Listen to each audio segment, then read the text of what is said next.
Module 10, our bonus Q&A session. So if you have questions while we're watching, feel free to pop them in the chat. And I'm going to start with some other questions that were submitted to me prior to this session tonight. So one of our guests asked about microdosing and the potential benefits or downfalls of doing so. So microdosing a psychedelic drug is a really interesting idea. Some people find it very beneficial. The scientific evidence does not really support it, but that doesn't mean that it doesn't work for some people. So first of all, I want you to understand that MDMA, ecstasy, is not something that you can microdose. Well, you can, but you won't get the effects that you're hoping for. So MAPS, the Multidisciplinary Association for Psychedelic Studies, are currently in phase 3 trials with MDMA for the treatment of PTSD. In their earlier trials, they tested MDMA at lower doses to see what was the effects at different ranges. So they found that people that were working with 70 or less milligrams of MDMA would actually have an exacerbation of their PTSD versus going with a slightly higher amount. So just a heads up that microdosing with ecstasy is not recommended. Now, if we're talking about microdosing with psilocybin or with ayahuasca or with mushrooms, wait, I just said psilocybin and mushrooms, LSD, one of those other things, ketamine even. Ketamine, let's talk about ketamine first. Microdosing with ketamine is, I think, dangerous territory. Ketamine is the only psychedelic which has shown to have some addictive qualities. It's uncertain as to why, but it does seem to work on the opioid receptors in a similar way that regular opiates do. So I don't know if that has something to do with it, or if it's because it's such a fast-acting, short-lasting drug that people are like wanting more of it. But the most famous ketamine user, John Lilly, who's a fascinating character if you want to learn more about. He did that film Altered States, and he also tried to train dolphins to talk by giving them LSD. Crazy story. But he was super addicted to ketamine, and he used to be at events where he would just then leave and then go outside and give himself ketamine, an injection in the leg, and then come back into the party. So avoid microdosing with ketamine. Also, people build up a tolerance to ketamine fairly quickly, and it does have some side effects around the way your bladder works. So I'd skip that one if you can. But the other ones, as I mentioned before, do not have that same kind of potential for addiction. And some people are using them at subthreshold doses to work on mood and creativity. There are a number of places you can look online to learn more. My go-to person around microdosing is someone named James Fadiman. He was one of the last legal psychedelic researchers in the early 1970s. So he's been working in the field for a very long time, and he's been doing a ton of work around microdosing. So James Fadiman also wrote a fantastic book called The Psychedelic Explorer's Guide, which I would highly recommend. But if you look to his protocol, I think that's a good jumping off place. He's been gathering the data for a while. So some of the downfalls of doing it is I don't believe that's what psychedelics are for. I don't think that they are supposed to be a substitute for a drug that you take every day. That's just my opinion. Some people find them profoundly helpful. I know that apparently Silicon Valley has been built on doing microdosing, but I will leave that up to you. And if you guys are interested in having a longer conversation around microdosing, I'm happy to do another talk about that. So another question I was asked was, what is a productive way to actively prepare for a psychedelic journey to explore hidden or realized specific past trauma? Then, when those specific habitual patterns from past trauma arise in integration after the journey, what are some specific tools to work with what arises that can be offered to the healing process? This is a great question and really intense. So, psychedelics have a really powerful way of bringing up trauma. I mean, it's coming up in service of healing. If things are coming up in the psychedelic space, we have to trust that they're coming up in service of healing. So, if one is actively wanting to work alone with trauma, I would highly suggest that you have a support team that understands that you're approaching this work. That doesn't have to be that you're working with a therapist or a guide, but it does need to be someone that understands a bit of what trauma looks like, I think. When people are approaching trauma, it's very embodied in addition to being mental. So I think it's really great to have some body practices in place, some maybe yoga or some healing touch, or maybe, somatic experiencing or some other types of therapeutic modalities to move into trauma in those spaces. Remember that less is more. People can re-traumatize themselves by trying to move too quickly and forcefully into a trauma space. So I would really say if you're looking to explore those, make sure that you've dialed in your self-care and that you're really clear on your intention and your support structure. When you're in the space, sometimes it's possible to get kind of looped and triggered. I think I talked about that in the turbulence section. And when you're working with trauma, it can especially show up.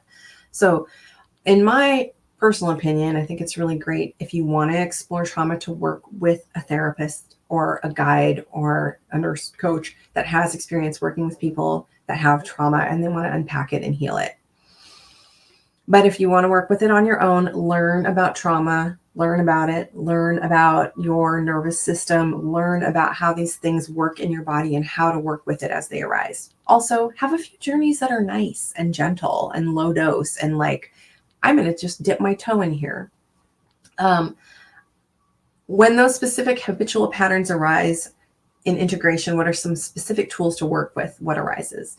I am a huge fan of internal family systems therapy. This is a type of therapeutic approach that's used widely in the psychedelic world. And I think it's really super powerful in integrating trauma and healing it. I also think that it's important to identify what those habitual patterns are. We cannot change things if they're not in our awareness. So being connected with other people that can help you identify and reflect back what's happening so you can make changes in progression of the way that you're wanting to head. So that's a fantastic question, and I hope I answered it well.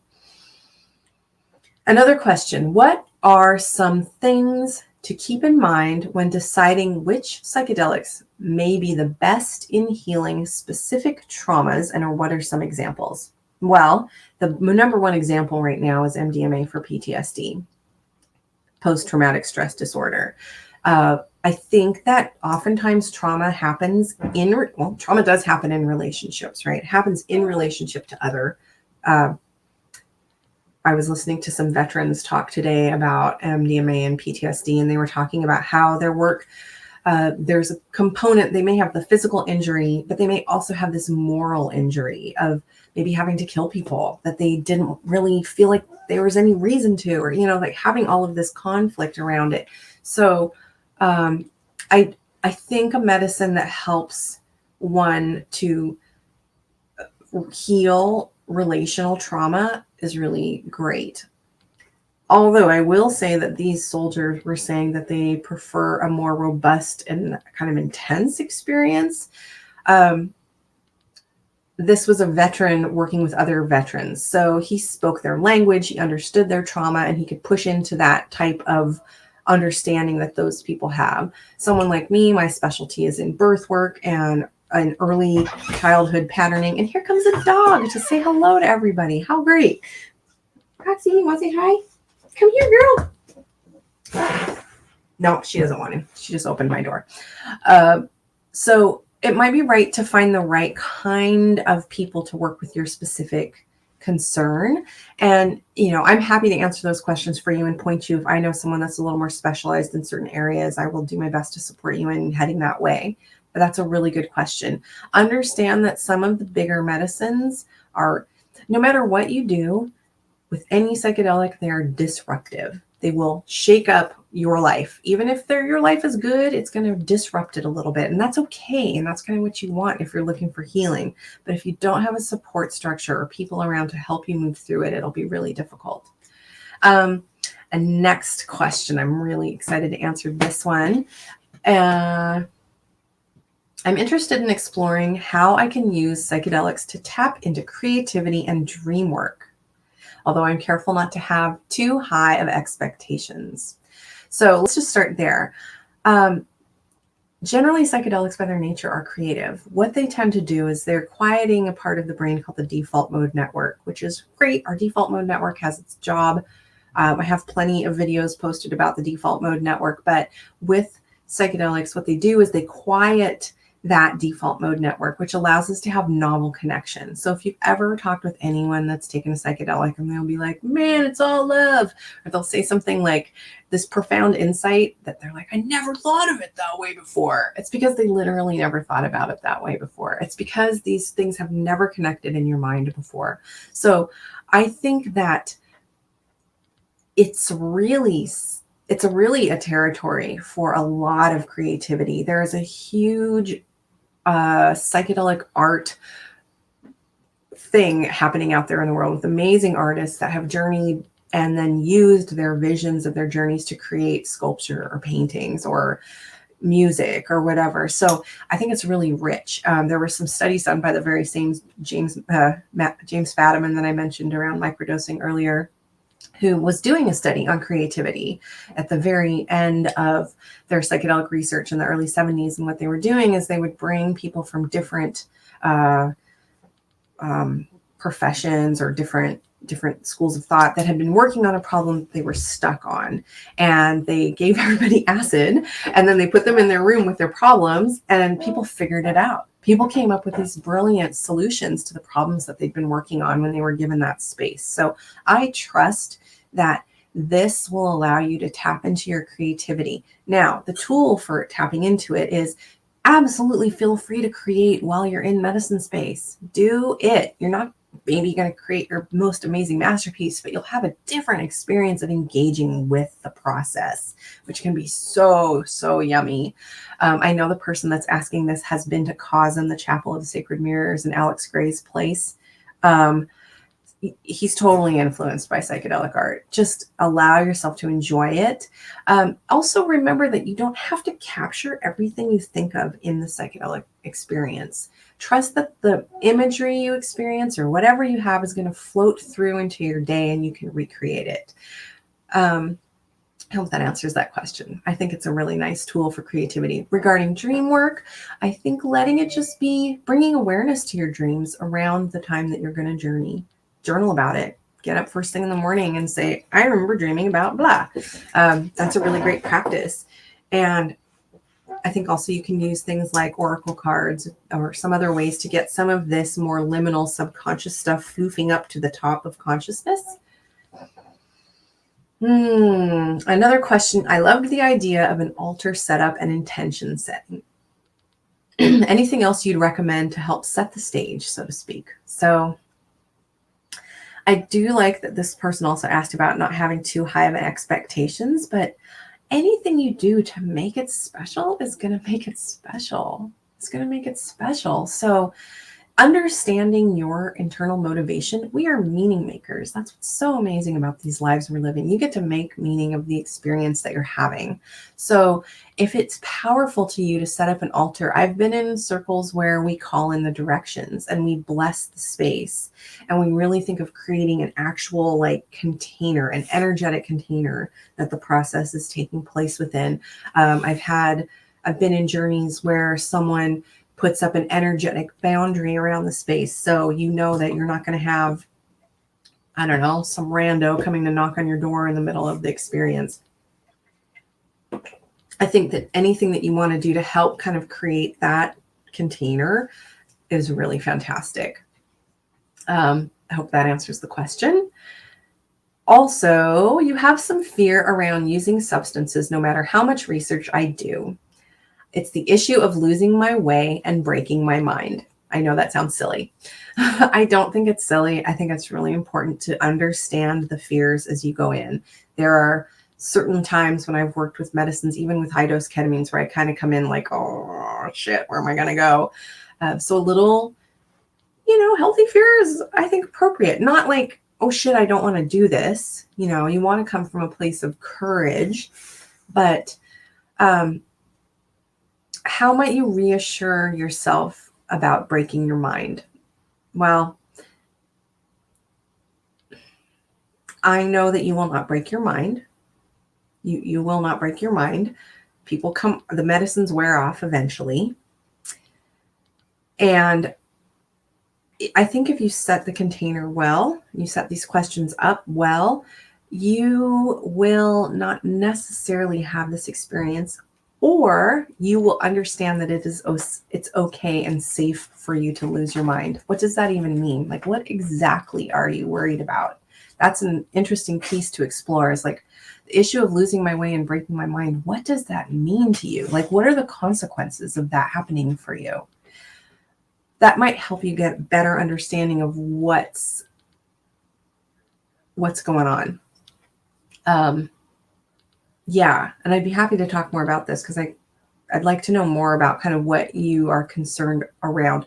But again, remember, low and slow. Low and slow. Less is more. You can do more later. This is not something that you have to do it all today and then be done with it. And then if you have other questions, please put them in the chat. I'm going to answer this next question. That you have 2 events planned at 6 p.m. the Saturday day I come back from my trip, Friday to Saturday. Should I reschedule them? That's a difficult question to answer because I don't know what medicines you're doing. So if you are doing something that's running late into the evening and might be a big experience, it might be worth rescheduling them. So I'm gonna go on both sides of the answer to this question and hope that you can decide this for yourself. If you're working with some of these medicines can have a physical toll on the body. In fact, I think all of them do to some degree. Some are gentler than others, but they can be more. You might have a harder time sleeping. You might have headaches. You might have muscle pain. It's hard to tell how you might be. You might be great. You might be totally great. You might sleep great. But I think it's okay to let yourself know that you might not feel amazing. And if you don't feel amazing, do you want to have to do something? Like if you don't sleep all night and you don't go to sleep until 7 a.m. and you sleep for 45 minutes fitfully, and then you're just like gorked out the rest of the day, that's not so great. If you're having an earlier Friday experience with a normal amount of sleep and some normal food, you might be all right. Now, my question is, what are you hoping for? What are you hoping for? Because the question you're asking is around a creative thing, I wonder if it might not tap into your creativity in some way. It might actually be beneficial for you. But if this is your first experience, I would personally recommend giving yourself that full next day to land. And if you're totally fine, then the next time that you can schedule. Maybe. Every journey is different. So I know that didn't exactly tell you yes or no. You get to decide. And the person that's asking this, I know that we are in the practice of learning how to make decisions. So you get to decide for yourself what's best. Are there any other questions I can answer right now for you? Any other questions coming to mind? I'm trying to think of what other questions people ask me. I want to talk about combining drugs. People ask me about that too. I would say if you are new to a particular medicine, I would suggest doing one medicine at a time until you get to understand it and learn it a little bit.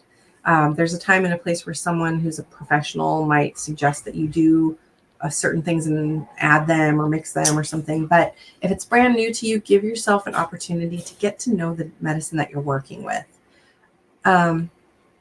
Other questions that I hear about is what about if I want to do this with my friends?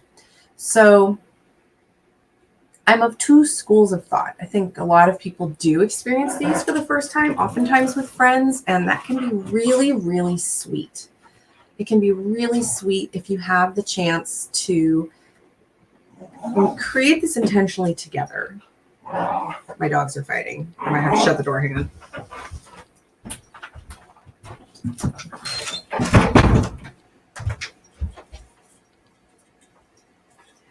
Okay, back to doing this with your friends. Doing this with friends. So I think that can be really, really lovely. But understand that when you're in a group, it seems like the group energy potentiates the medicine. So what might seem more mild for you, or like it might seem like a lower dose than you would work with if you were working alone, when you get into a group, somehow this synergy happens. This energy feeds off each other. I mean, if anyone that's watching has ever been to a festival where people are taking drugs, I know I can feel it. Like, whoa, there's this kind of the field. It's in the field. So be aware of that and maybe be really mindful with that, and create agreements ahead of time that are very solid. So there's an agreement not to get on the phone. There's agreements of no self-harm. There's agreements to not go get in your car and drive off down the street, that kind of thing. But that can be really a special experience. If you're working in groups or with your friends and you're not certain how you'd like to go about it, you might consider recruiting a friend to be ground control and having them kind of help with caring for the group. That can be really, really sweet. Are there any other questions coming to mind that we can answer for you right now?